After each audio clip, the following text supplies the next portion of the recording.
জিভে জল আনা বানিয়ে ফেললাম লিট্টি চোখা। আমার দারুণ লাগে এই রান্নাটা। ছাতুর মধ্যে দিলাম রসুন কুচি, আদা কুড়োনো, লঙ্কা কুচি আর লেবুর রস।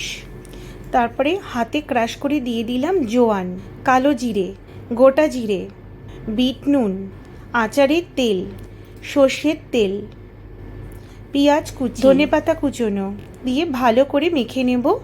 কোনো কিন্তু জল ইউজ করব না, ঠিক হাতের মধ্যে মুঠি আনবো। এরপরে আমি বানিয়ে নেব ভর্তাটা। ভর্তার জন্য আমি বেগুন মধ্যে দিয়ে দিলাম রসুন কুচি আর ভালো করে বেগুনের গায়ে মাখিয়ে নিলাম সর্ষের তেল। এইভাবে টমেটো, বেগুন আমি আর লঙ্কা একসাথে পুড়িয়ে নিলাম।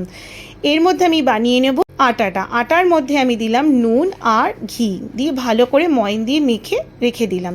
আমার ভর্তার বেগুনটা টমেটোটা পুড়ে গেছে, ছাল বাকড়া ছাড়িয়ে আমি ভর্তাটা বানিয়ে নেব। এর মধ্যে আমি একে একে দিলাম পেঁয়াজ কুচোনো, নুন, সর্ষের তেল, সেদ্ধ করায় রাখা আলু, লঙ্কা কুচি, ধনেপাতা কুচি সব দিয়ে ভালো করে আমি ভর্তাটা বানিয়ে নিলাম। এখনই জিভে জল চলে আসছে। এবারে আমি বানাবো লিট্টিটা। লিট্টির জন্য আমি আটা থেকে লেচি কেটে নিলাম। এবারে গোল গোল করে ওর মধ্যে দিয়ে দিলাম ছাতুর পুরটা দিয়ে আমি তাওয়াতে সেঁকে নেব। আরেকবার আমি তাওয়াতে সেঁকার পরও জালিতে একবার সেঁকে নিয়েছি। তারপরে ঘি লাগিয়ে আমি পরিবেশন করলাম লিট্টির চোখা।